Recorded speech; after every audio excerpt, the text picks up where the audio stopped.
we alive. From the mountains to the coast, we gon' bring that fire. In the heart of college football, we the ones they admire. Yo, it's game day, stadium packed, feel that rush. From Boise to App State, man, we never hush. Rocking the colors, yeah, we bleed that pride. Cinderella stories, watch our dreams collide. Late nights, bright lights, we grind every play. Underrated talent, we gon' make them say, who's that team when we come to town? Representing for the schools that wear the crown. We in the G5, high, buzzing loud, we thrive. Underdogs rising up, taking shots, we alive. From the mountains to the coast, we gon' bring that fire. In the heart of college football, we the ones they admire.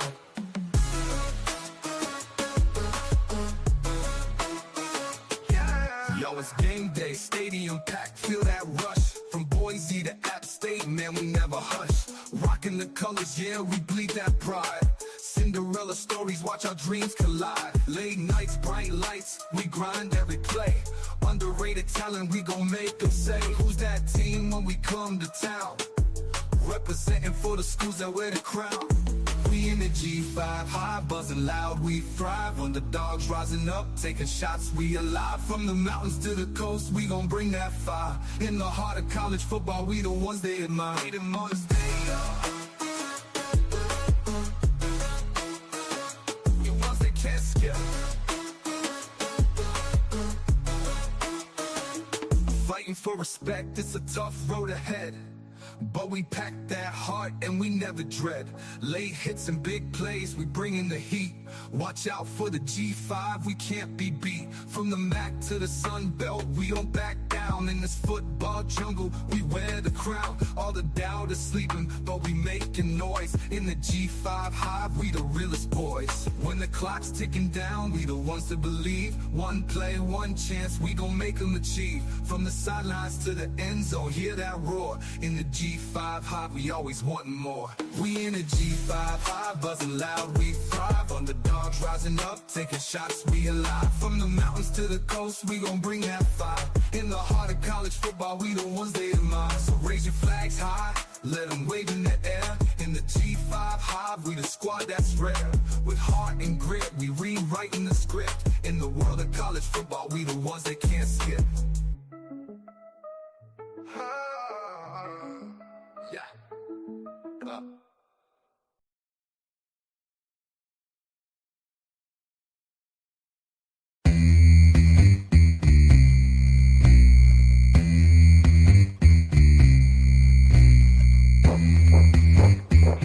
Forward, gets out of a tackle, now turns on the Jets, up to the 30, the 20, 10, 5, Torrey Horton back to the end zone. 28-yard play, guess who? Body, up the middle, making another move, to the outside, 15, 10, end zone again. Keeps it, nice move by Brown, he's got space, he's got 6. 35-yard touchdown for Byron Brown, a record-setting night for the South Florida quarterback. Down so far, a little bit of a high snap. Genty right up the middle. Genty has room. Ashton Genty, give him 6. Second and long. Lagar tries to fit it in a row. It does. Rowe stays up. The Suns offense 4-3 wheels. Incredible effort for Royals. The G5 Hive. All G5, all the time.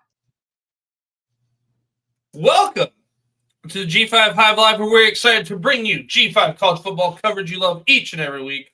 I am Luke, and I'm joined by my co-host, Justice. If you're watching us on YouTube, please hit that like and subscribe button. And if you're watching us on X, please give us a follow, a like, retweet. If you're listening to us in podcast form, please rate and review. The G5 Hive merchandise store, now live. Link in our YouTube video comments, as well as pinned on our X page. And at the bottom of the screen here is pretty cool. We got a little shout out on Christmas morning. One of our fans got a shirt. Not sure who who gave him the gift, but it was pretty cool to see that was a Christmas gift for somebody. Justice, how's it going? Good, man. That was pretty cool. Now I'm trying. It was a Daniel. I'll look it up. But yeah, he posted on Christmas morning. It was like possibly the greatest gift ever. That was pretty cool. So yeah, if you want to get a nice shirt like Daniel got for Christmas, you can buy your own. Link here on the bottom of the screen, as well as in the YouTube comments and on our Twitter page. So yeah, it's you getting any of the snow, Luke? I got we had some snow the other day. Trying to think what day it snowed, like Thursday or Friday last week. It's still covering the ground here. We like for us, like we have not gotten enough to cover the ground. But school was delayed 2 hours today. It's delayed 2 hours tomorrow. You guys, I don't know how to drive in snow. Well, no, the problem is like they don't have enough equipment. They don't have number one that they don't have enough equipment to plow the roads. They don't have enough equipment to salt and do any of that stuff. So they only do like the very main roads, and that's it. And so, yeah, like the threat of ice, and like for the most part, ours has really been more ice, I would say, than it has been snow. But like, we get another chance of it. I think this weekend. I think on Saturday. But yeah, like we get like a couple inches of snow, it shuts down things for like days. Like I've seen it where it shuts down things for a week, man. It just depends on like how bad the ice is. I'll tell you. Let's see here. Currently, it is 8 degrees. Here in.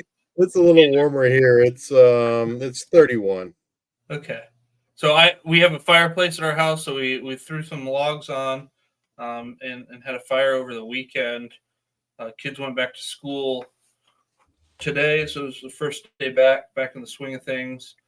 Friday, got another chance of snow here in Iowa, but it'll be a whopping 31, so it'll be the warmest it's been since around Christmas. Oh wow! So, yeah, like I think our low tonight's 23. So. Like we're getting like during the day we're getting up like in the upper 30s.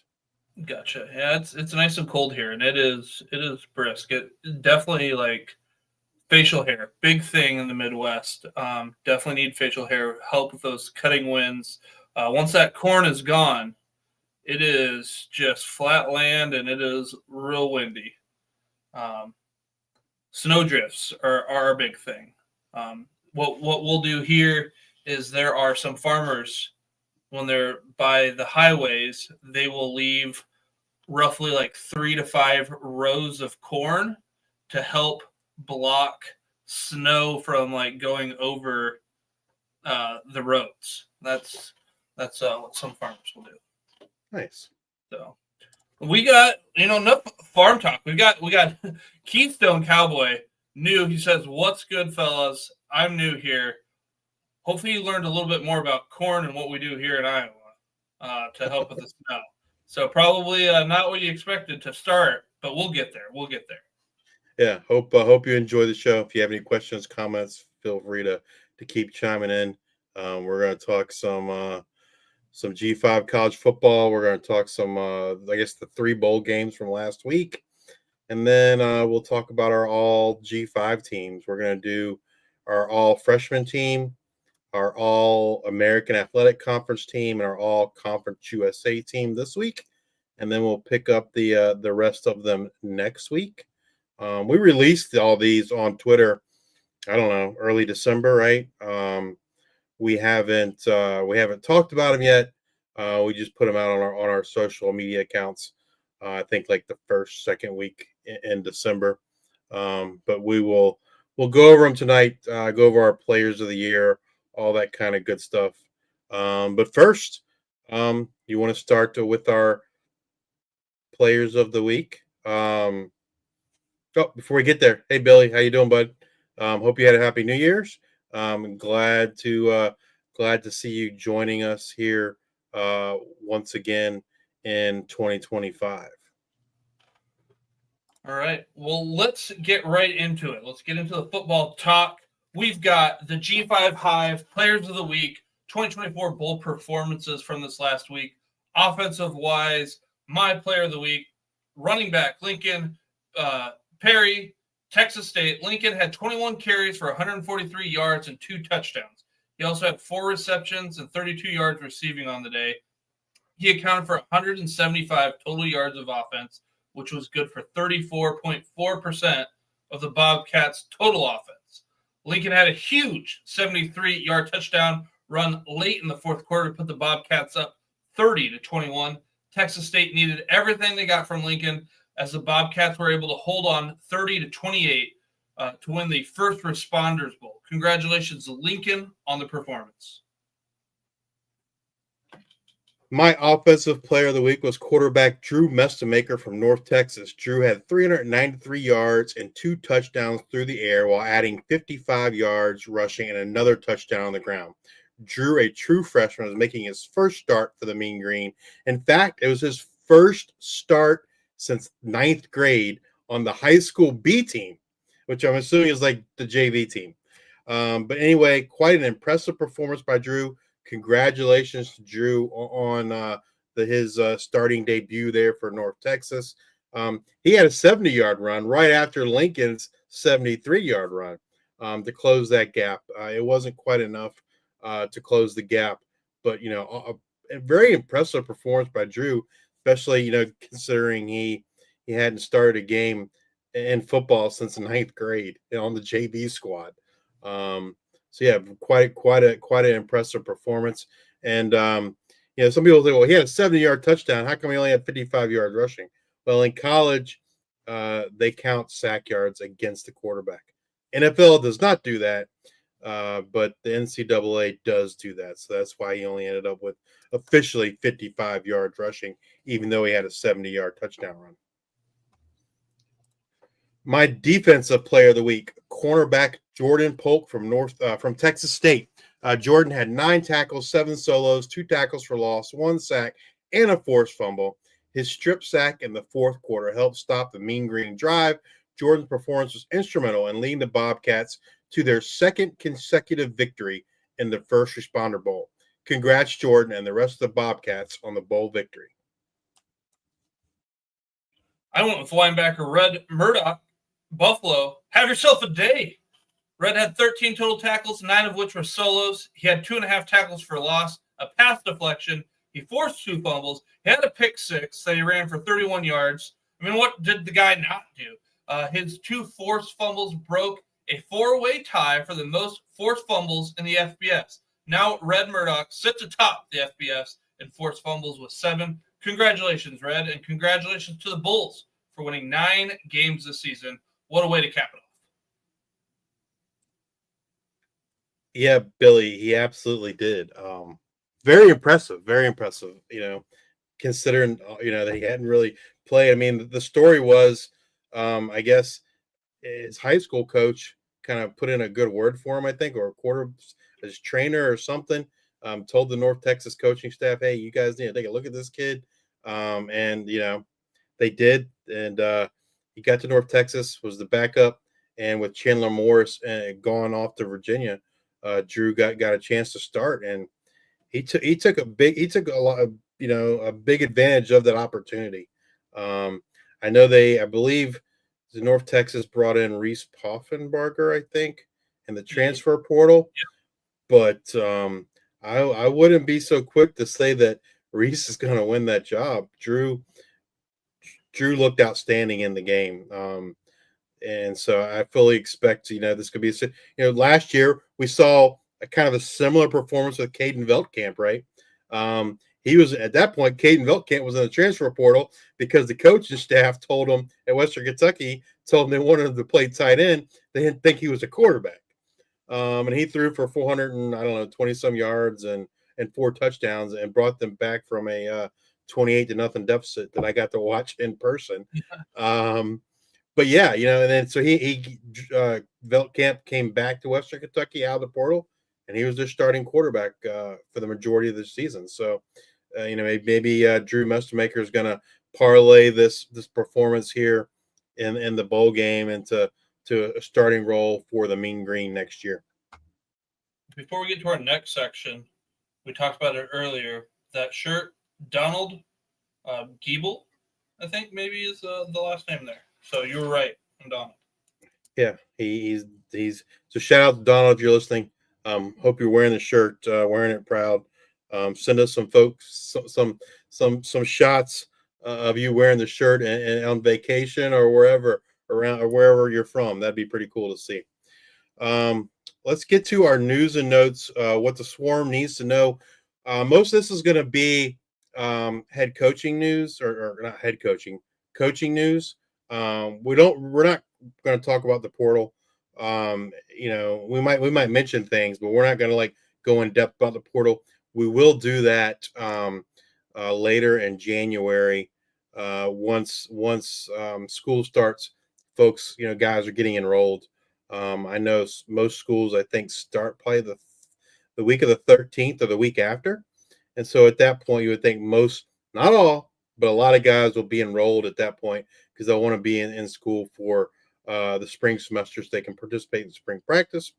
And so at that point, we will kind of dive more in depth on a team-by-team basis into the transfer portal and also talk about coaching changes, head coaches, defensive coordinators, and offensive coordinators. But speaking of coordinators, we got a lot of new coordinators announced this past week. Arkansas State hires Nate Drailing as its new defensive coordinator.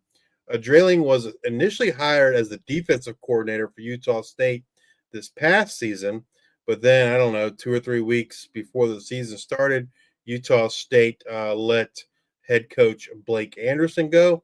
And when they did that, Drailing became the head coach for Utah State this year. The interesting thing is he moves over to the Sun Belt, so he'll also get to go against the guy that hired him as a DC, Blake Anderson, who I believe is the new OC down there at Southern Miss. Georgia State hires Deron Wilson as its next defensive coordinator. Deron Wilson was a secondary coach for Arkansas this past season, and prior to that, he was a defensive coordinator at McNeese State.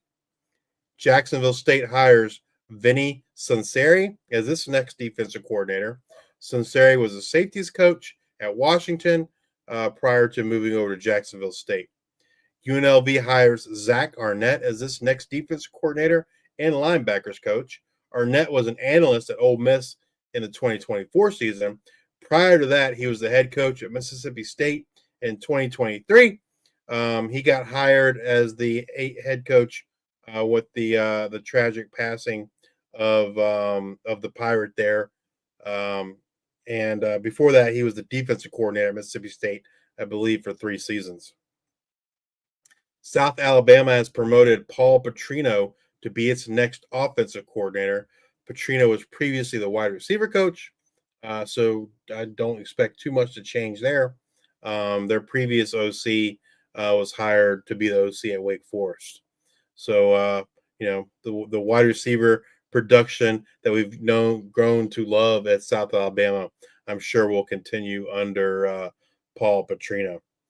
And then probably the biggest piece of news this week, as far as the G5 is concerned, is Northern Illinois.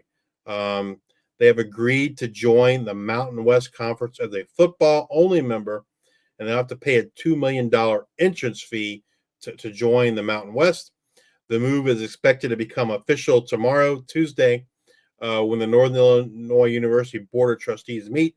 I believe they've already scheduled a press conference, I think, for 3:30 tomorrow to officially announce this move. This is they're only going to be a football-only member for Mountain West. Which is, I guess, financially, I guess that's smart, right? They won't have to send all their teams to the Mountain West, but you got to think in some respects it could be a downgrade for those other sports, right? They're not going to be in the MAC anymore. So what they're currently what the rumor mill says is they're probably going to join the Horizon League for their other sports. Or that's the current favorite, but they're also looking at the Missouri Valley Conference as well as the Ohio Valley Conference for options for their other sports. I think the Missouri Valley Conference makes the most sense. It's like your University of Northern Iowa, your St. Louis's, I think that Indiana State, I think, is in there too. That makes sense. It'd be interesting to kind of see how that works out. I don't know. Like, I think like for basketball it can work out, but how does it work out for the other sports? There is a pretty good video going around. I believe is a D1 360. I think that made it. That really went in depth about this decision by Northern Illinois. A lot of good statistics, a lot of good information. There were two main points, with the overarching point being the first, I don't know, probably half the video, 15-20 minutes or so. And the point he made was how attendance has really suffered at Northern Illinois as a result of Maction. We love Maction. We love those Tuesday and Wednesday games. But if you're watching them on TV, it's not hard to see there aren't a lot of fans there, right? And so you are correct. So D1 360. And so because of that attendance, they felt like there's a loss of revenue, right? And they didn't, and according to what they kind of showed, there really wasn't necessarily an increase in value in terms of being on ESPN. Like it kind of broke down. The Maction went from a couple games a season to multiple games every single week, but that didn't necessarily increase the number of games that were, quote, on ESPN. It increased the number of games on ESPNU, ESPN3, the streaming service, but not really on ESPN. And so, that was one of the reasons that that D1 360 kind of cited they felt like was a major factor in this decision. Northern Illinois is about an hour's drive from Chicago. So, and a lot of those folks that live in we're in DeKalb, where Northern Illinois is, work in Chicago. Well, those folks aren't making it back in time to go to the game from Action because of traffic, etc. And so they felt like attendance, and they showed the numbers. Attendance really dropped as in November as those games are being played on Tuesday and Wednesday night. And then I guess the second point was how Northern Illinois kind of dominates the, quote, TV ratings from a MAC perspective. And that's probably more a reason for why Northern Illinois was attractive to the Mountain West, right? DeKalb County, where Northern Illinois is now, I guess, included in the census with Chicago, because, like I said, so many people commute back and forth. And so I think that market was what really attracted them to the Mountain West over some other options. But yeah, it's an interesting thing. I mean, to Billy's point, yeah, it's not really going to hurt the MAC in terms of numbers. It's actually going to help, I guess, in a certain respect. It'll keep the numbers even. UMass does join the MAC in all sports next season. So as far as football is concerned, they will still have 12 members, whereas they would have had 13 if Northern Illinois had stayed. So yeah, look for UMass to be in the MAC in all sports starting this coming season. I guess it's probably, quote, official July 1st of 2025. That's usually when those things are, quote, official. And then Justice, being in the Midwest, being not too far from DeKalb, Illinois, I do want to know it's DeKalb. So all of our NIU fans watching, no, we got you. It's DeKalb. We got it. What did I say, DeKalb? DeKalb. Yep, DeKalb. DeKalb. Big and corn. Well, let's get into the nectar, the good stuff. Let's talk about some of these G5 Bowls games in review. We had the VRBO Fiesta Bowl, number 6 Penn State Nittany Lions versus number 3 Boise State Broncos, Glendale, Arizona, New Year's Eve. Oh man, wasn't as great as we had hoped.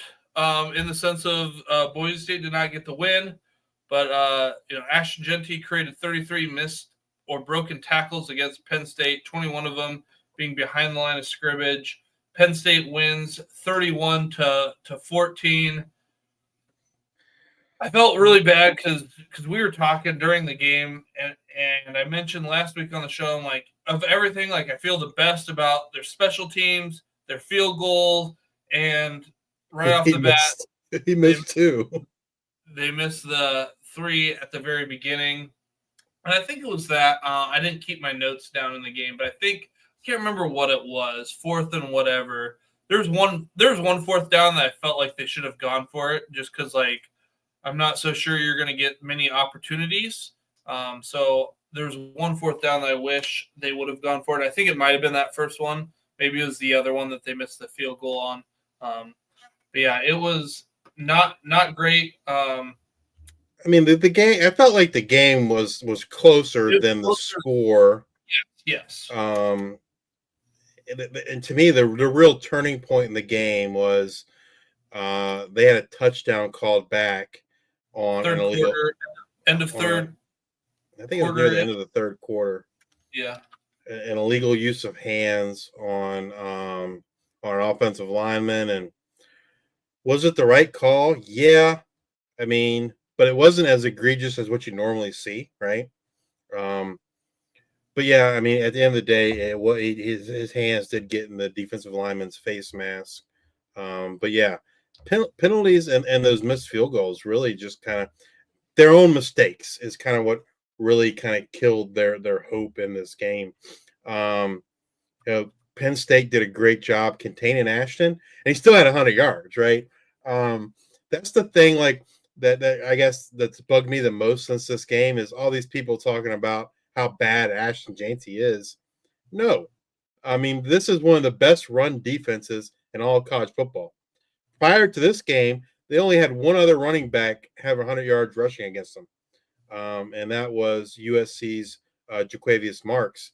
And Ashton Jeanty still got 100 yards, and it was abundantly clear like what their objective was, right? I mean, their objective was to stop Ashton Jeanty at all costs, and just like the stat you read off, he had 33 missed tackles. That just shows you how good of a running back Ashton is. And of those 33, 21 of them were behind the line of scrimmage. That defensive line, and they lost Abdul Carter. Abdul Carter, I think, only played the first half. Looked like he had a shoulder, or a bicep or something injury. But he's their best defensive lineman, and they just have so much talent, so much depth. And yeah, Billy, you're absolutely right. That I think on that 10-yard run, I think he broke like 6 or 8 tackles on that run alone, right?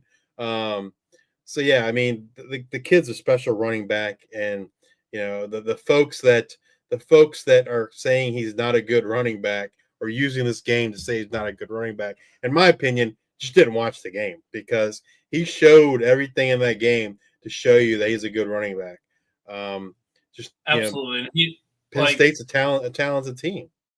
And honestly, when it comes to it, there's not a lot of running backs now that get drafted in the first round. Yeah, you had Bijan Robinson and whatnot, but like Ashton Jeanty, he is a first-round talent running back, and I think we're going to see that here in the last weekend in April. Well, I guess technically that last Thursday in April. Yeah, I'm selfishly hoping that my Dallas Cowboys draft him.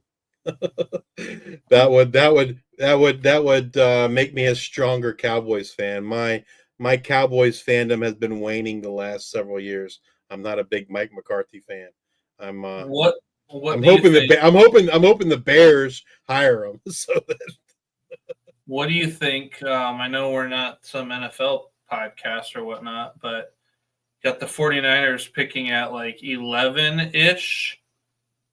What if I know they've got Christian McCaffrey, but what if there's something bigger going on? You take Ashton Jeanty there. I don't think that I don't think that they would do that. I don't think the 49ers would do that. All right. They take a running back. Possible, but they take like a running back every third round. I feel like they do. They take their running backs late though. I don't see them taking a running back in the first round. It's people will say it's not good. It's not good value from a positional standpoint. But it happened with Bijan and with Jahmyr Gibbs, and it's definitely worked out well for the Lions. Bijan, he's a great running back, but the Falcons need some additional talent around him. But the Cowboys, I can see doing it. Just looking at the teams in front of them, I don't think any of them would do it. I don't think any of those teams would pull the trigger on Ashton. I could be wrong, but yeah.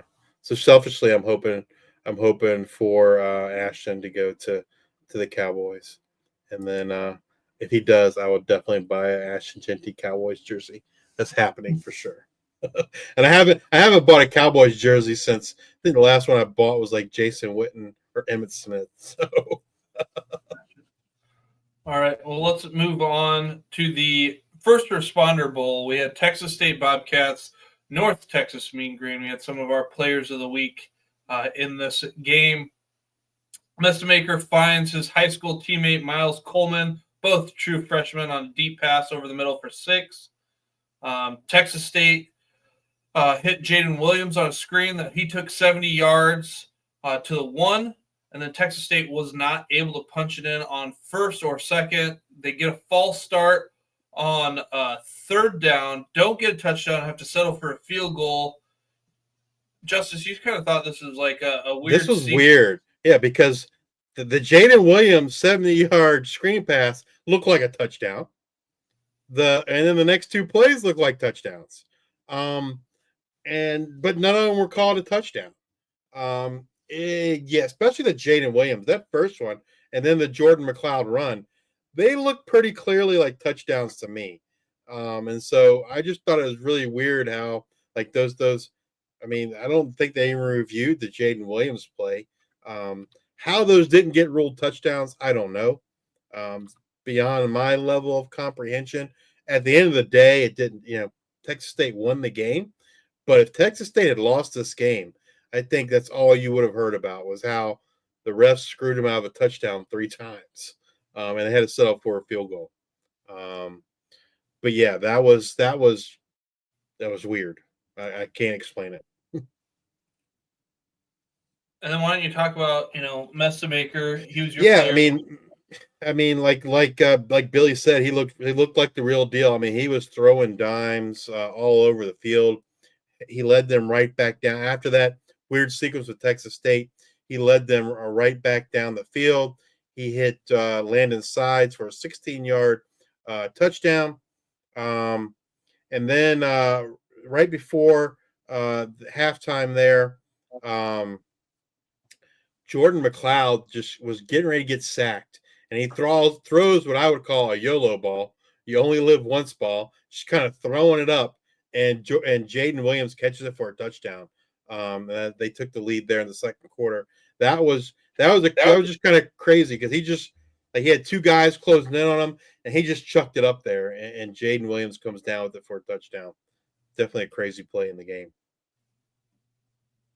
Then you had North Texas driving in the red zone. They throw a pick on a screen play at the end of the second quarter. Texas State, then drives with the opening possession of that second half down the field for a touchdown. Then North Texas gets an interception from McLeod at the 8-yard line in the fourth quarter. But then North Texas ends up fumbling, gets recovered by Texas State. Then Texas State fumbles and then gets recovered by North Texas. And then you had a Mestamaker with that big 42-yard pass to Landon Sides leads to a touchdown. Then you have my player of the week, Lincoln Perry, with a 73-yard touchdown run. That, for the most part, sealed it. But then, not too long after, you got Mestamaker with a huge 70-yard run to make it close. And you need a couple first downs to run the play. the second quarter or the second half of the game was not too exciting there until probably halfway through the fourth quarter when they started trading touchdowns back and forth. You had, like you said, you had that little stretch of 3 turnovers in a row, sloppy football. But yeah, I mean, it was an exciting game. They did not run out of beer. So if you don't remember, this is Texas State's second year in a row in the First Responder Bowl. In the 2023 season last year, they ran out of beer. I think at halftime. By halftime, they ran out of beer. I did see a post where it says the only thing left was Coors Light, but I never saw anything that said they ran out of beer this time. So kudos to the First Responder Bowl for making sure they had enough beer there for the North Texas and Texas State fans. But yeah, great game. One of the more entertaining games of the 2024 bowl season. Let's get to the Bahamas Bowl. This was the last bowl game, other than all of your BCS championship playoff type games. We have the Buffalo Bulls versus Liberty Flames. We're in the Bahamas. It's nice. That field, before we get into the game, you had I was following people on Twitter who were at the game, and they're showing pictures of people fixing the field during the game. You had the end zone due to the track around it. It was 5 yards, or it was 5 feet. I don't know. It was shorter of an end zone than you're accustomed to. That was it looked a little bit weird. It was and every time everybody's running, it's sand kicking up. I mean, we're in the Bahamas, I guess. Probably don't have the weird thing is they were doing renovations to the stadium because there was no Bahamas Bowl last year. So last year we had the famous Toastery Bowl in down in Charlotte, which I went to because it's Old Dominion versus Western Kentucky. But that was kind of the bowl that took the place of the Bahamas Bowl for 1 year because they were doing renovations to the stadium. So yeah, you would have thought hey, they didn't play here for 2 years. Maybe it would have been in better shape. I don't know. So, but anyways, we have that was on Saturday, January 4th. Got started my time at 10 in the morning, 11 a.m. Eastern. There was 129 yards of offense for the Flames in the first half. Started with 4 3-and-outs before they had a 4-play, 55-yard series that ended in a fumble. I'm not going to mention that the 55-yard series was fueled by a first down run by Billy Lucas that took 55 yards to the Buffalo 30-yard line. So all that yards came in one play. Although it was 9-0 at the half, the Bulls only had 25 more total yards than the Flame. The game didn't feel all that close. No, it never really felt close. Buffalo just couldn't capitalize. Getting the ball in the end zone. That was kind of the problem. The Liberty offense did not look good. I mean, we talked about it last week. They were missing a lot of players on offense. Like Billy says, quarterback issues. Caden Salter was gone. He's off to Colorado. Quentin Cooley, their leading running back, did not play. He's preparing for the NFL. But I tell you that the bigger issue, Salter might be number 2 on the list for me. Number 1 was offensive line. They lost a lot of offensive linemen in the portal, and that was to me the bigger issue for Liberty. I mean, Billy Lucas is a good. Is he Quentin Cooley? I don't think so, but he's still a pretty decent running back. But yeah, I think that offensive line was the bigger issue for the Flames this week. And then the Bulls would come out of the half. They marched down the field, 9-play, 75-yard drive that ended in an Al-J Henderson 45-yard touchdown run. That drive was followed up by a fumble by Ryan Berger, created by none other than Red Murdoch. Then the Bulls would go on a 10-minute drive, 17 plays. It ended in a missed field goal, but it just ate up so much time that there's pretty much the game was at that point essentially over. Red Murdoch would put the exclamation point on the day for the season for the Bulls with a 31-yard pick six to put the Bulls up 26-0 early on in the fourth quarter. Bulls go on to win 26-7. And Liberty did bring in they got a commitment from Ethan Vasco. So I think it's, after Berger's performance, it's probably safe to say that Vasco is probably the early favorite for that job. And Vasco played for Coastal Carolina, and he was recruited there by Jamie Chadwell. He was there in Jamie Chadwell's last year, so there's definitely some familiarity between Vasco and Chadwell as well. I do want to bring it up because I just remember it from our last time. I gave you an over-under for sacks. I believe you said 4 or 4.5. I could not remember. I think the number was 4.5 was the number I had. They only had 3 on the day. So while offensive line was an issue, they didn't meet your over. But one thing that we both really liked, and I actually had to drive to North Carolina so I could place a bet, was was Buffalo getting 2.5 points. We're like, that's crazy. Given all the losses that Liberty has, Buffalo isn't losing anybody. So hopefully, I certainly don't pretend that we're the world's we're the best gamblers. And I typically do not gamble on games. If I gamble on college football, it's usually player props. But I did go make a drive so I could place a bet on this game because Liberty being in Virginia, I can't bet on them. So I had to drive about 15 minutes down the road to North Carolina so I could place a bet. But that was like, I don't know what the odds makers were thinking. Like that was easy money. Like crazy that they only thought Buffalo was less than a field goal favorite in that game. And Billy Tuesday, is the Buffalo quarterback coming back?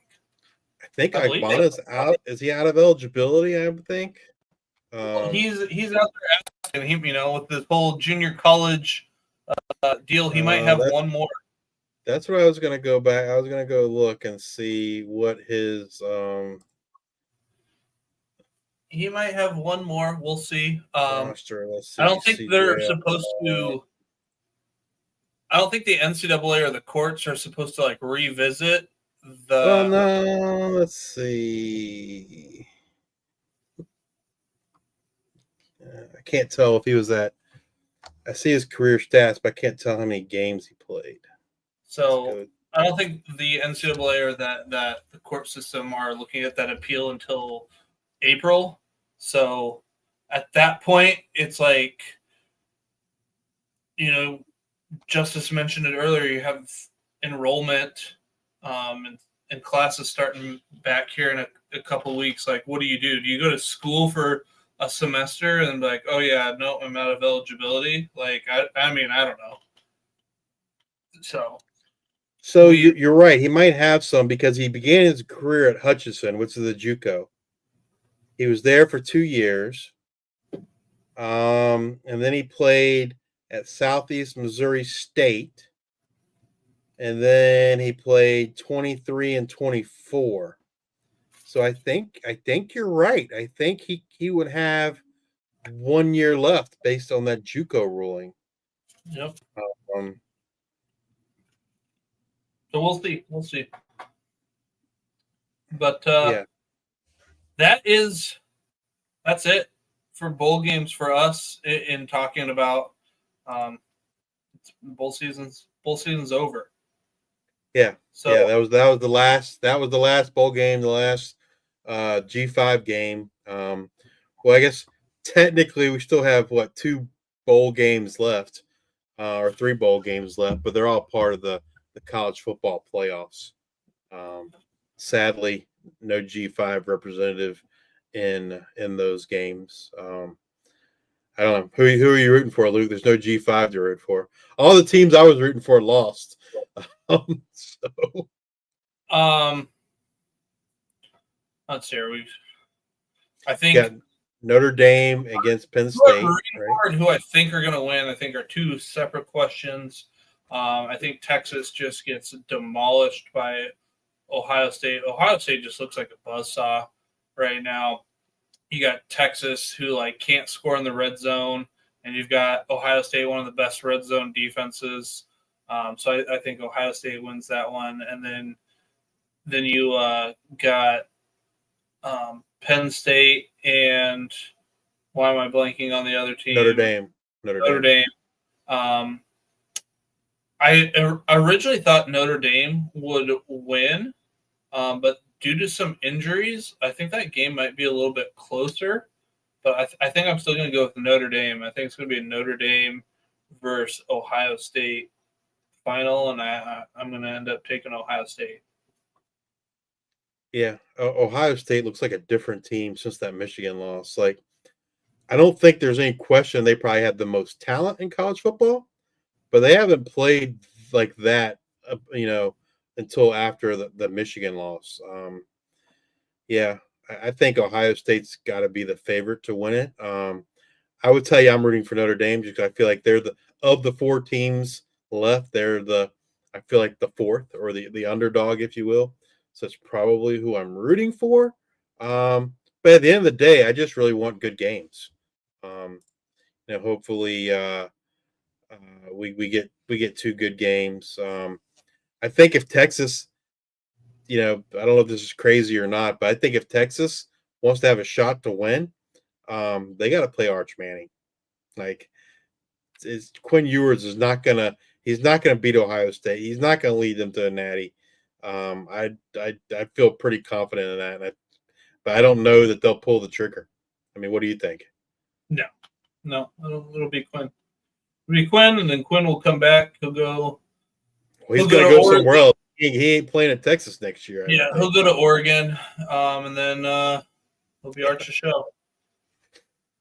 Yeah, I mean, I think I saw something about Michigan State offering Quinn like $4 million, and then someone else said someone's offering him $6 million, and I don't know, I don't know who offered him $6 million, but I don't think that's good use of money by Michigan State because I don't think they're Quinn Ewers away from competing for a championship. That just seems like throwing your money away. But yeah, I think he'll go somewhere. Whoever offers him the most money is where he's going to go because I think you're right. I don't think he declares, but I don't know. Hopefully, if Texas wants to have a shot to win, they got to play. They got to play Arch. So we'll see. All right. Well, let's get into our all G5 freshman team. Offensive wise, these are all true freshmen. True freshmen. No redshirt freshmen. All true freshmen. Got quarterback Danny O'Neill, San Diego State. Running back Ahmad Hardy, UL Monroe. Running back Fluff Bothwell, South Alabama. Wide receiver Joseph Williams, Tulsa. Wide receiver TJ Price, New Mexico State. Wide receiver Yannick Smith, East Carolina. Tight end Dale Everett, Temple. Offensive tackle Caden Stanton, Tulsa. Offensive tackle Jack Tanner, Tulsa.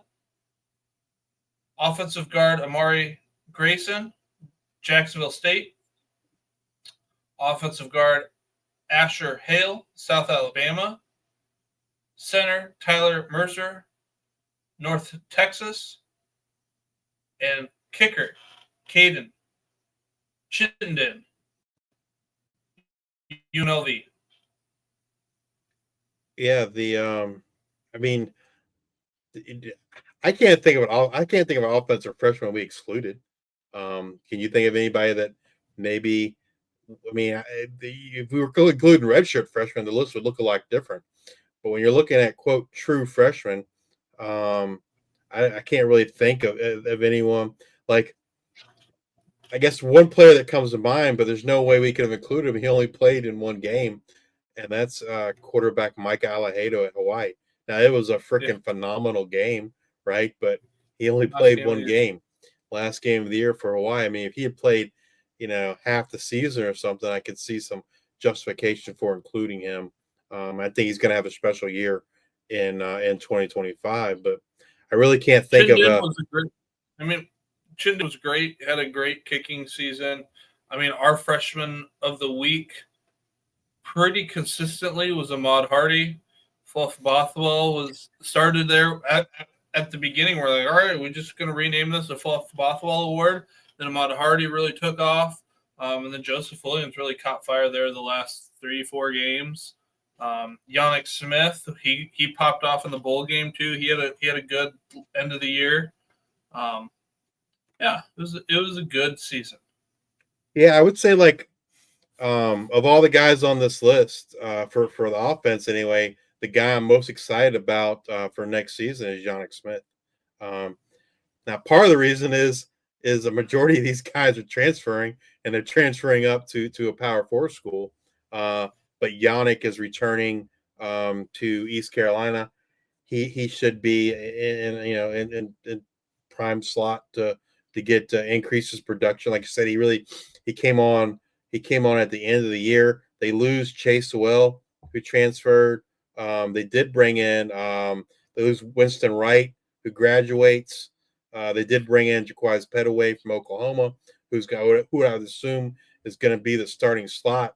But I believe both Anthony Smith and Yannick Smith are your two starting outside receivers. The East Carolina offense looks really strong again in 2025. Caton Hauser returns, so I expect big things out of Yannick Smith. From an offensive skill position, all the rest of them are transferring.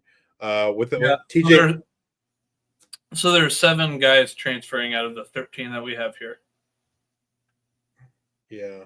Danny O'Neill to Wisconsin, Ahmad Hardy to Missouri, Fluff Bothwell to Mississippi State, Joseph Williams, Colorado, Jack Tanner, Kansas, Tyler Mercer, Kansas, and Caden Chittenden, the kicker, is transferring to USC.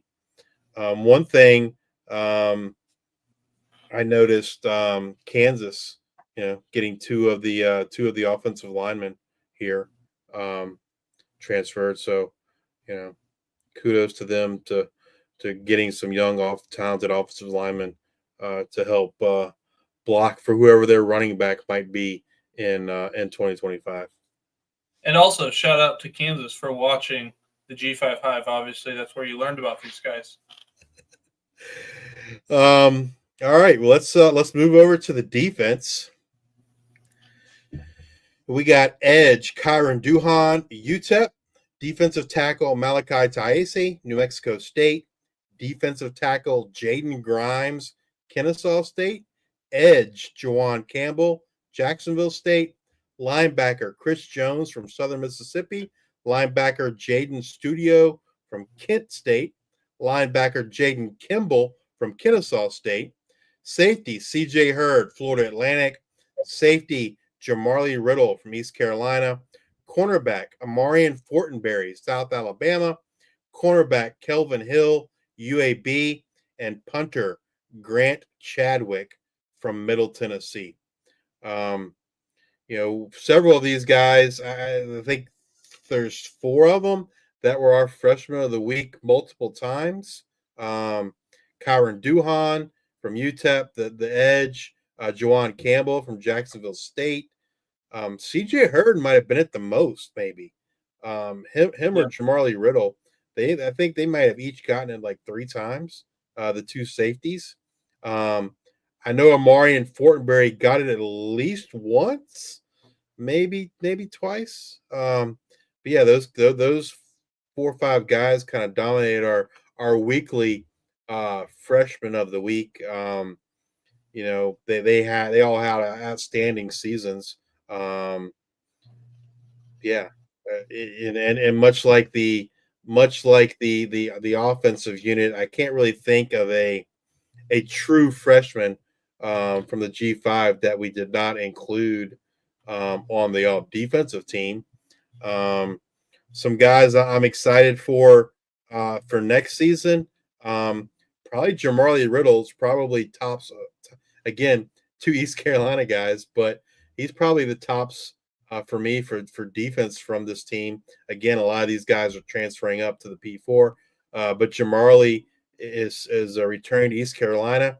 East Carolina has lost a lot in that secondary due to in the portal, and so I expect Jamarly Riddle to kind of have a big role, just like he did, the second half of the season for the Pirates. If I had to pick another player, it'd probably be Juwan Campbell, Jacksonville State. He had some big moments for them, and they got brand new coaching staff. But Juwan Campbell, I'm sure, was a big piece for that coaching staff to kind of keep in place. And Chris Jones at Southern Miss. Southern Miss was not a good team last year. He was a bright spot for them. They have an all new coaching staff. The only concern I'd have with Jones is,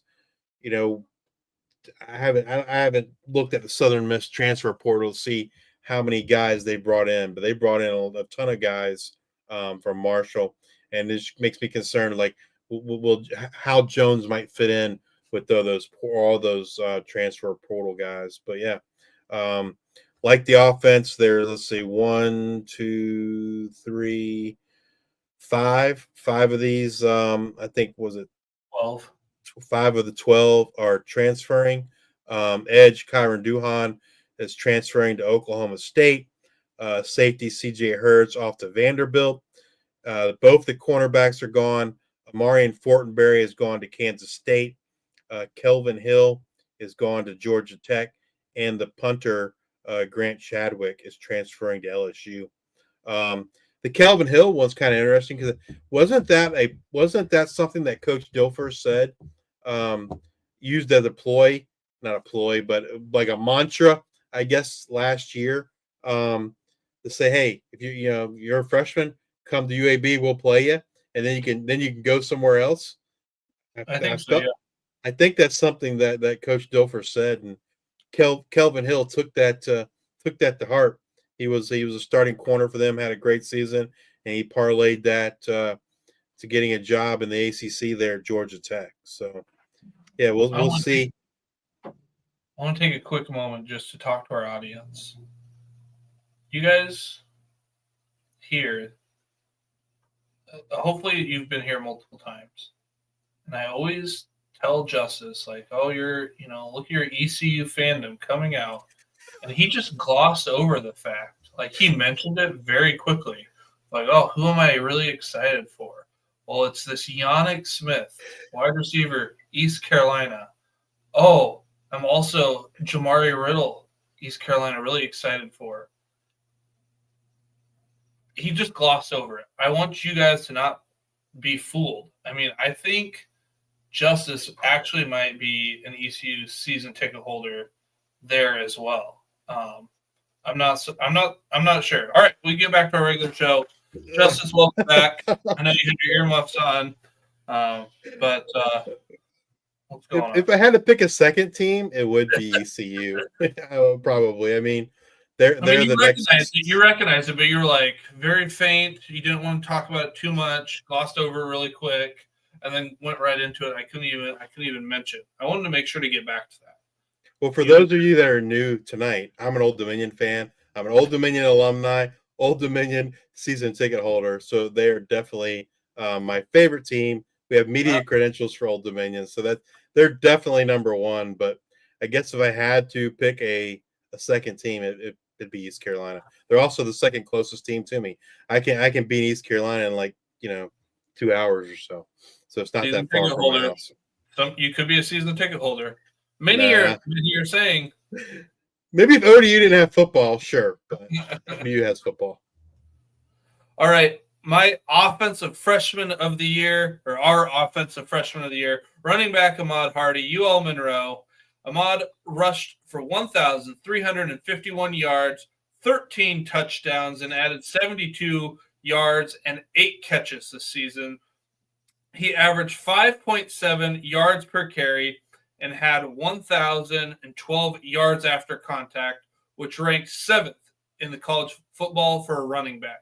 He rushed for over 100 yards in 8 games, with 2 games over 200 yards. His season high was 206 yards versus Marshall. He forced 91 missed tackles, which ranked 3rd in college football for a running back, and was responsible for 63 first downs. Congratulations, Ahmad, on the phenomenal season. Yeah, I mean, I don't think there was anyone else really in consideration for this, right? I mean, Ahmad's season was one of the best running back seasons in all of college football, not just for true freshmen, but for anybody, right? So he was definitely an easy selection for our offensive freshman of the year. Absolutely, yep. All right, our defensive freshman of the year was edge Kyron Duhan from UTEP. Kyron had 43 total tackles, 21 solos, 2 pass defenses, 24 stops, 7 tackles for loss, 13 quarterback pressures, and 7 sacks. Twice this season, he had 2 sacks in a game against Kennesaw State and their last game of the year against New Mexico State. He had a havoc rate of 9.4%, and he ranked 2nd in sacks for true freshmen. Congrats, Kyron, on the amazing season. This one, I think we had a lot more debate about, right? I think it was 3 players. It was Kyron Duhan, and then the 2 safeties on our all-freshman team, C.J. Hurd, Florida Atlantic, and Jamarlee Riddle, East Carolina. At the end of the day, I think we just let, hey, man, looking at his sacks, the sack numbers, right? That just 7 sacks is for true freshmen pretty damn good. And before, I will say this, at the end of the year, he's 2nd, but when the regular season ended, he was tied for 1st. It was both him and Colin Simmons, the edge for Texas, both had 7 sacks. Dylan Stewart was behind them. Dylan Stewart's a freshman edge from South Carolina who just, got a couple $1 million to stay at South Carolina. But Kyron Duhan was tied for 1st with Colin Simmons. Now, Colin Simmons had 2 games since then. He had the college football playoff game and then also the conference championship. So he has 2 more sacks. So he has 9. But if you look at on a per game basis, he was tied with Colin Simmons. So, just defensive lineman and sacks, and defensive lineman getting that much playing time. It's not usual, I should say. So that we just felt like, given the number of sacks, that we had to give it to Kyron Duhan. But C.J. Hurd and Jamarlee Riddle both had fantastic seasons as well. All right, let's move on to the G5 Hive American Athletic All-Conference team. Offensive-wise, we went with quarterback Bryson Daly, Army, running back and friend of the show, Mario Anderson, Memphis, running back Mekhi Hughes, Tulane, wide receiver D.T. Sheffield, North Texas, wide receiver Rock Taylor, Memphis, wide receiver Dante Wright, Temple, tight end Houston Thomas, UTSA, offensive tackle Lucas Scott, Army, offensive tackle Connor McMahon, Navy, offensive guard Xavier Hill, Memphis. Offensive guard Bill Katsigiannis. Katsigiannis. My pronunciation not great. Army center Brady Wilson, UAB, and then kicker Jonah DeLonga, UAB. Others that I considered was Mario Williams at Tulane. That was probably the biggest one, right? There's other great running backs in the AAC, but Mario Anderson and Mekhi Hughes, I think, were the clear top 2.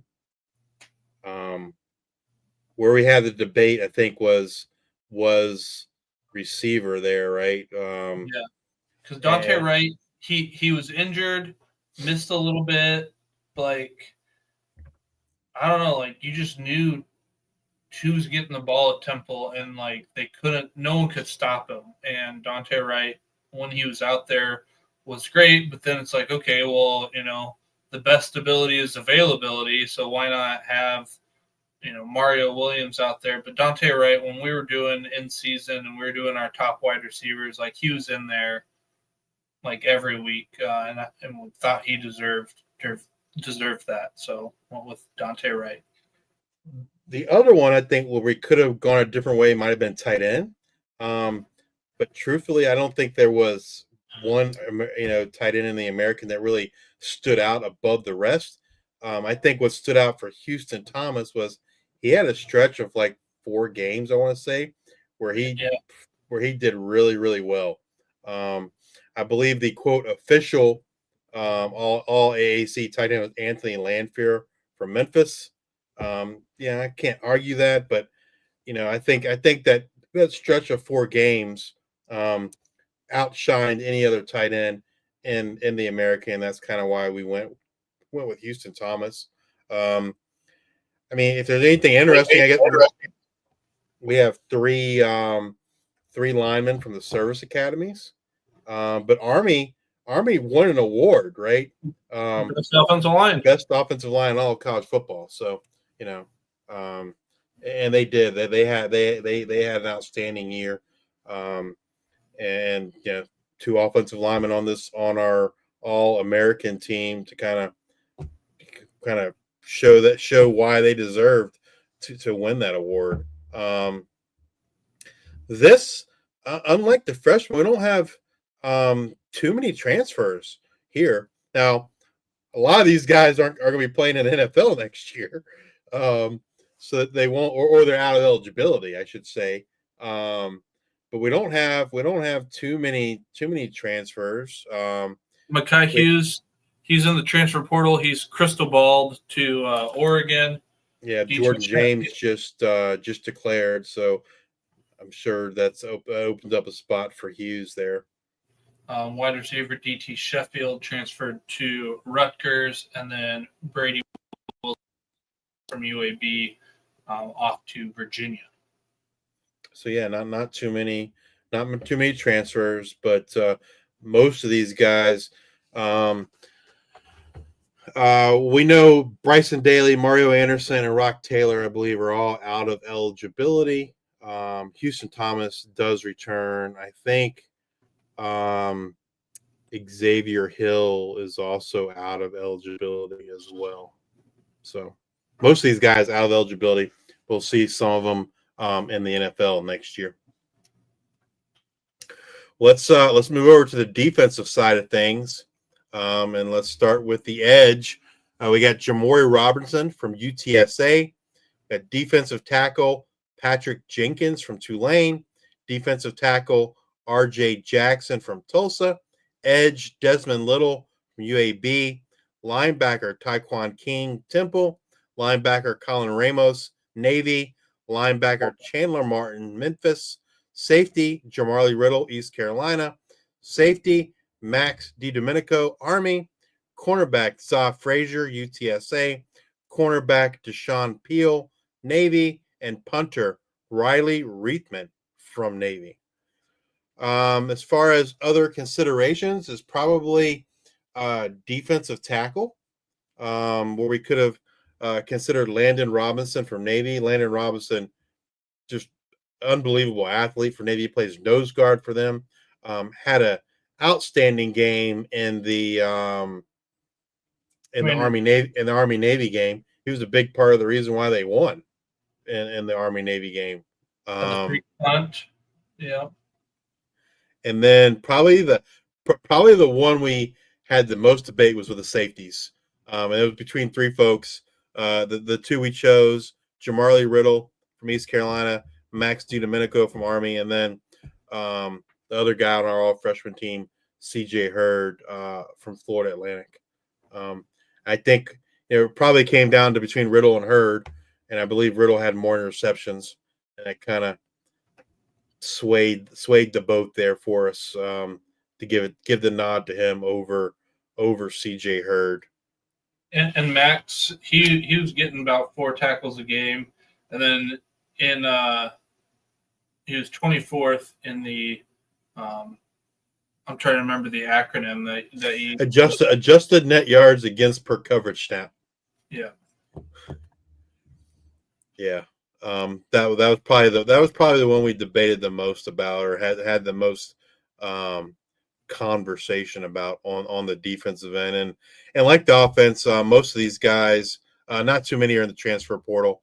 We got edge Jamari Robinson, UTSA, is in the transfer portal. He has not made a choice yet. Defensive tackle RJ Jackson is off to UCF, and linebacker Tyquan King is in the portal with does not have a destination yet either. But a lot of these guys will be playing either out of eligibility or playing in the NFL.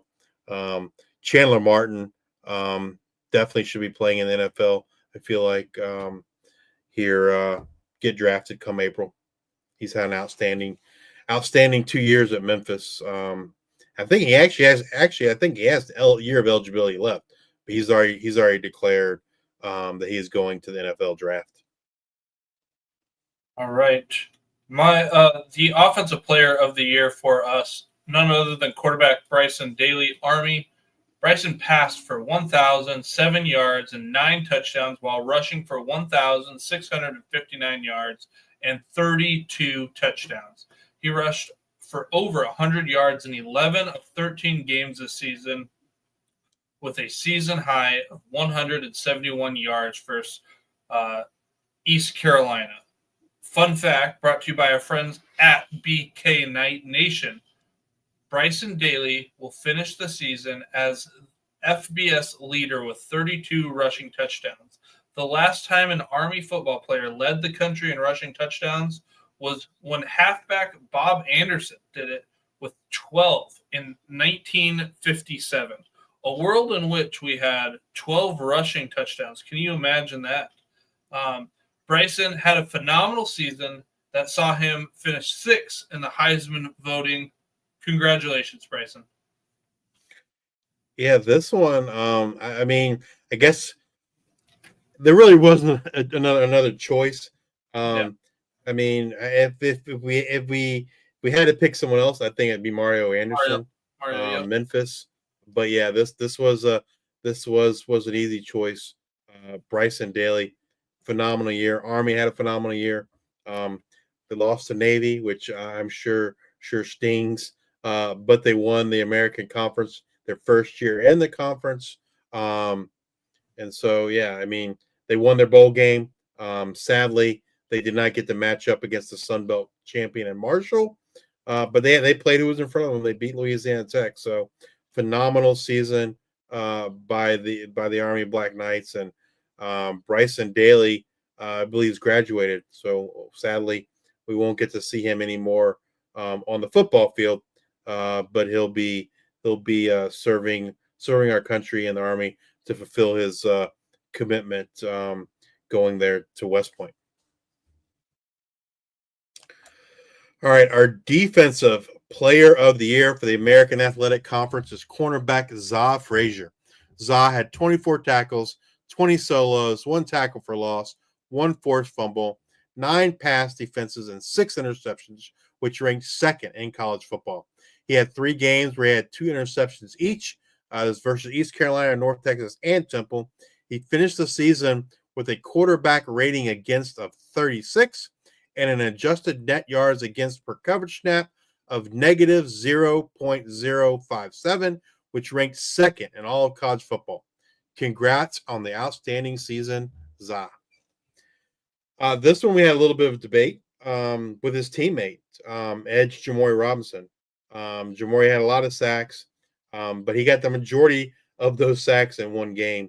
And so we just felt, over the course of the season, Za Frazier had a bigger impact.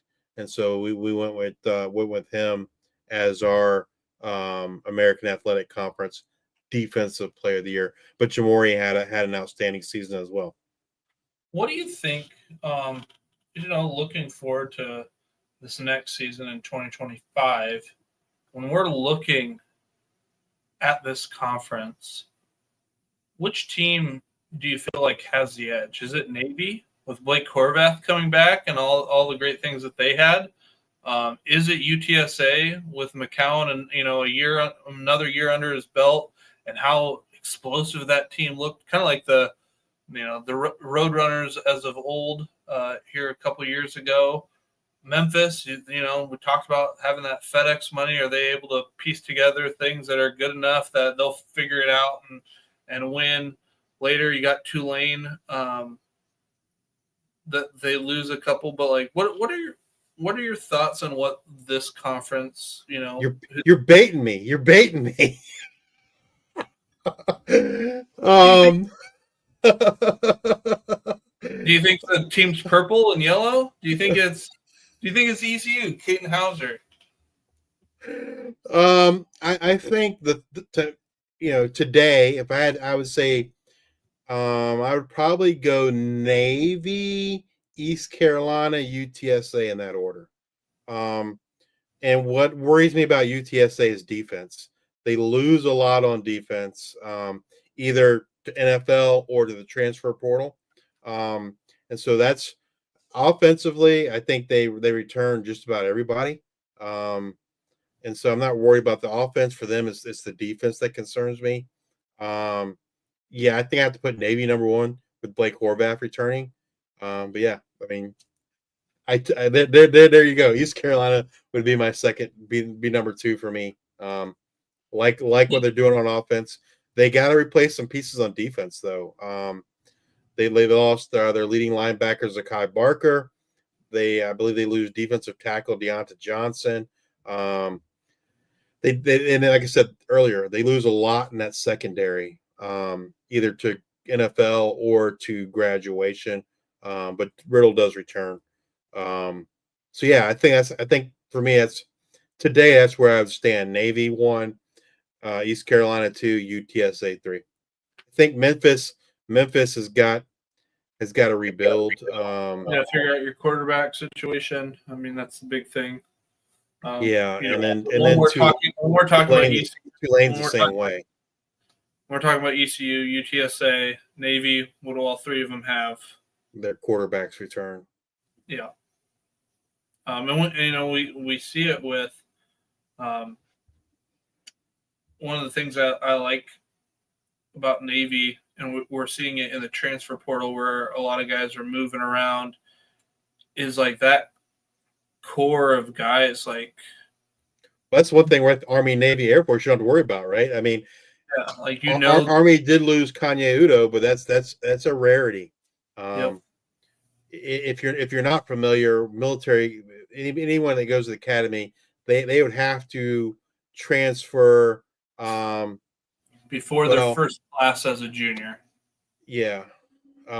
They don't have to do it. They can do it after that, but then they still have their commitment. They have to honor their right. Military service commitment. So generally speaking, they're going to do it their freshman or sophomore year. And so, but still, it's a rarity. It's a rarity to see those guys transfer.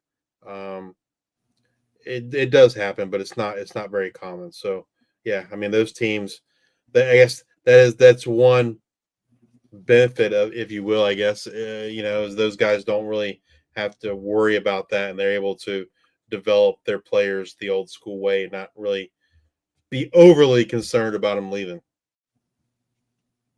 All right. Let's move over to the G5 Hive Conference, USA All-Conference team. Offensive-wise, quarterback Tyler Huff, Jacksonville State. Running back Trey Stewart, Jacksonville State. Running back Quentin Cooley, Liberty. Wide receiver Eric Rivers, Florida International. Wide receiver True Edwards, Louisiana Tech. Wide receiver Omari Kelly, Middle Tennessee. Tight end Holden Willis, Middle Tennessee. Offensive tackle Marshall Jackson, Western Kentucky. Offensive tackle Will Osteen, Jacksonville State. offensive guard Rodney Newsome, Western Kentucky. Offensive guard Jordan White, Liberty. Center Cannon Yarrow, New Mexico State. Kicker Lucas Carnero, Western Kentucky. And that is our offensive team. I don't know why my voice inflection made me think that there was another one. I'm sorry about that if you're listening to it.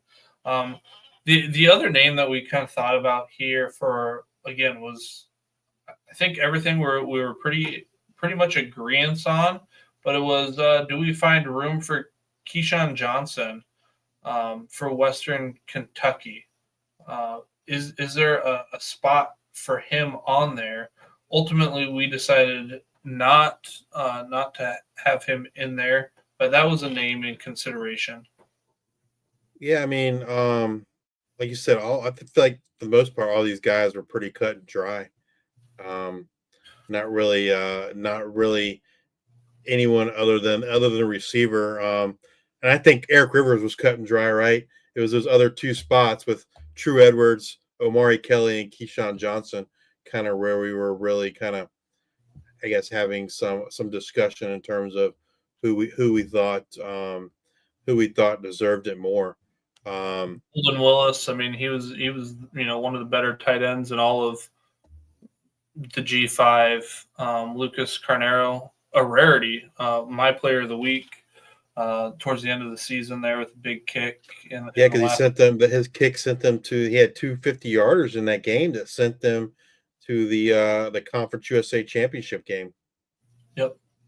So, unlike the AAC, we do have quite a few transfers here on the offensive team for Conference USA. Eric Rivers transferring to Georgia Tech. Wide receiver, all 3 wide receivers are in the transfer portal. Eric Rivers going to Georgia Tech. True Edwards has not picked a destination yet. True Edwards initially declared for the NFL draft, but then they had that JUCO ruling, so he has another year of eligibility. So then he entered the portal, but he has not picked a destination yet. Omari Kelly has transferred to Michigan State. Offensive guard Rodney Newsome transferred to South Carolina. Offensive guard Jordan White has transferred to Vanderbilt. so 5 of 13. Yeah. Tyler Huff, Trey Stewart, Quentin Cooley, all out of eligibility. Quentin Cooley and Trey Stewart, I think we will probably see in the NFL, at least as UDFAs. I don't know that Tyler Huff will be in the NFL, but maybe we'll see him in the CFL or the USFL. But yeah. All right, let's move over to the All-Conference USA defensive team.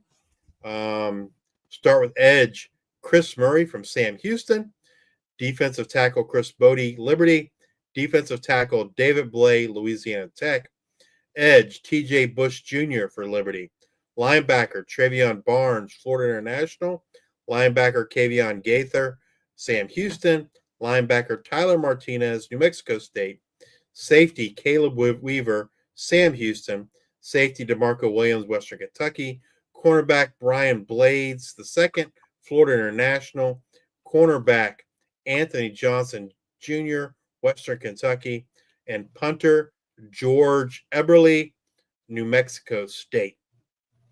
Probably the 2 positions where maybe there was some discussion or some other folks that were deserving of consideration.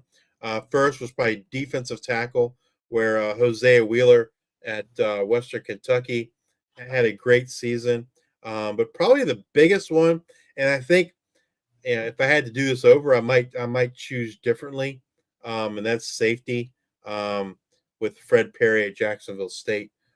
Jacksonville State had a trio of great safeties this past season, and if I had to do it over today, I probably would have picked one of those safeties, most likely Fred Perry, to be on the All Conference USA G5 Hive team. Would you have put him over DeMarco? DeMarco Williams, yeah. I mean, Caleb Weaver, yeah, no question. He would have been on there. But I probably, if I had to do it over, I would probably put Fred Perry in over DeMarco Williams. All right. Offensive Player of the Year. Quarterback, Tyler Huff, Jacksonville State. Tyler threw for 2,543 yards and 14 touchdowns while rushing for 1,344 yards and another 15 touchdowns.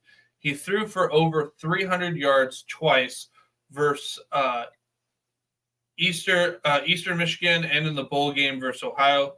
He had his season high of 364 yards in that bowl game. He rushed for over 100 yards in 6 games with his season high of 177 yards coming against Sam Houston. His play on the field led the Gamecocks to their first ever Conference USA championship this season. Congrats on the amazing season, Tyler.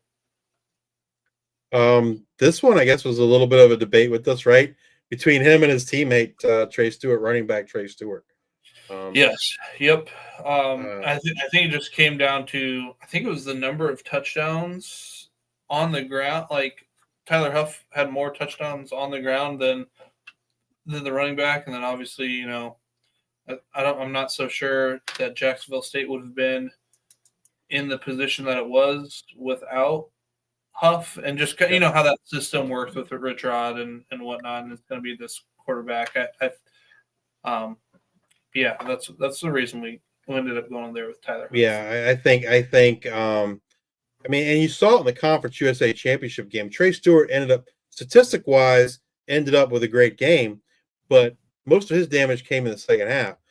Tyler Huff is the one that like really stood out to me. He was so valuable in that offense. And to your point, I think if you were to replace Tyler Huff, I don't think they win the Conference USA Championship. If you were to use another running back other than Trey Stewart, I think they still, win and make the championship game. And so I think Tyler Huff just meant so much. The offense meant so much to the team, and so he got our nod as our Conference USA Offensive Player of the Year. Our Conference USA Defensive Player of the Year, safety Caleb Weaver from Sam Houston. Caleb had 97 total tackles, 69 solos, 2.5 tackles for loss, 6 pass defenses, 4 interceptions, 1 forced fumble, and a fumble recovery. Weaver, who began his college career as a walk-on, had a season-high 11 tackles twice, once versus Jacksonville State and again in the bowl game versus Georgia Southern. He had a quarterback rating against of 34.6 and an adjusted net yards against per coverage snap of negative 0.085, which ranked 7th among G5 safeties. His stellar play on defense led the Bearcats to their first ever FBS Bowl victory in the New Orleans Bowl. Congrats, Caleb, on the outstanding season. Of all the ones we've talked about tonight, this one was probably the one we had the hardest time with. And it was trying to decide between Caleb Weaver and Travion Barnes, the linebacker at Florida International. Because Travion had a phenomenal season as well. Then it was definitely a tough choice picking between those two guys. At the end of the day, we went with Caleb. His play on the field was instrumental in leading that Bearcats defense, and getting them to the point where they were like one win away from making the Conference USA Championship game. And so we just felt like Caleb Weaver was so instrumental in Sam Houston's win total this season and leading that defense. And so we gave the nod to Caleb Weaver, but Travion Barnes had an outstanding season, one of the top tacklers in all of college football. And sadly, we won't get to see either one of them in the G5 next year. Caleb Weaver is transferring to Duke, and Travion Barnes is transferring to Baylor. So we'll see him in college football. We just won't see him in the G5. And you talk about being instrumental in helping get Sam Houston to a game within the conference championship. Sam Houston a year ago was the last team to get an FBS win, with like 2 or 3 games left to go in the season. Here they are, end the season with a bowl win over Georgia Southern. They end up 10-3, and it seemed like this conference there was like these tiers. How it started, where we thought things would go. And then how it finished, you got Jacksonville State, Sam Houston, Western Kentucky. And I think I was they were in their own tier, I think. And I was big on the Sam Houston. I didn't think Western Kentucky was going to be as good as they were this year. I think you thought they would be. I think you thought they would be better than I thought they would be. Yeah, I think I had Liberty and Western Kentucky in the championship game, and I think you had Liberty and Sam Houston. And then we thought Liberty would be up there. They kind of were a tier below that. With Liberty did not look good this year, and really in any game they played, in my opinion. They didn't look like Liberty from a year ago. And then, and if you want to say Western Kentucky and Liberty were in the same tier, like I'm not going to argue with you. Like they were around there. And then it was like everybody else. And it was like Louisiana Tech, FIU, UTEP, New Mexico State, Kennesaw State. Middle Tennessee, just kind of everybody else. I guess I would say it's probably Louisiana Tech, FIU, and then it was probably everybody else. I guess if I had to do that over, I did it with the last team or last conference. What are your thoughts going into 2025? Do you feel like Sam Houston has the upper hand? You got a new head coach coming in, but you keep. You're going to have the same quarterback. They made big strides. You've got Liberty. They do. They lose so much on defense, though, man. Sam Houston loses a ton on defense. Jacksonville State loses their head coach. Western Kentucky's gets a new quarterback. I'm trying to remember who transferred in. Maverick McIver, Abilene Christian, following his offensive coordinator, who's now the Western Kentucky OC. Then Liberty, you got Vasco that you mentioned. And then FIU gets a new head coach. UTEP gets the former number 1 quarterback, Malachi Nelson. And overall, I really like what UTEP was building. I think they're probably still a couple years away, but maybe this accelerates things a little bit. We'll see how Malachi's arm strength is and whatnot. And then you got Kennesaw State with, that the head coach leaves. Middle Tennessee should have stability there at quarterback. But they lose Omari Kelly. Holden Willis graduates. This will be an interesting. FIU obviously loses a whole bunch of talent. Both the receivers are off to Georgia Tech. Keon Jenkins did return for him though. So yep. So this will be a kind of a wild, almost like the I would almost say it's like the Big 12 of the G5 conferences. It's like you could do a coin flip on maybe every game next year, and like, all right, yep, that team, and then you do a bracket, and then that team wins. Like this could be. It almost, each year it almost seems like somebody different could win. If I had to pick today, I think I'd probably put Western Kentucky 1, Liberty 2. The offensive line, like I haven't paid attention to what they're doing in the portal, but they've got to address that offensive line for them to make it back to the Conference USA Championship game. I'd probably put Sam Houston 3. They lose so much on defense. And then Jacksonville State, I don't know where to put them. I haven't dug deep enough into that coaching staff, kind of like learn like what kind of offensive scheme they're going to run. what their personnel is going to look like. Those I think those would be my three. I'd go Western Kentucky 1, Liberty 2, Sam Houston 3. Sam Houston has, I think they got a great coach, offensive-minded coach anyway. The key for them is going to be rebuilding that defense. That defense was such a critical part of their success here in 2024, and they're going to need to rebuild that defense to kind of have this, be able to have the same success in 2025. All right. Well, that does it for us this week. Come back and join us next week as we continue with our all G5 Hive conference teams. We'll cover the MAC, the Mountain West, and the Sun Belt, as well as finish everything off with our G5 Hive All-American team. And always bring you up to date with all the latest news and happenings in the world of G5 college football. If you're watching us on YouTube, please hit that like and subscribe button. And if you're watching us on X, please give us a retweet, a like, and a follow. If you're listening to us on Apple Podcasts or Spotify, please subscribe and leave those 5-star ratings. It's great for the algorithms. We want your guys' support. If you guys like what we're doing, help support us. Thank you for all your support. Until the next time, we are the G5 Hive.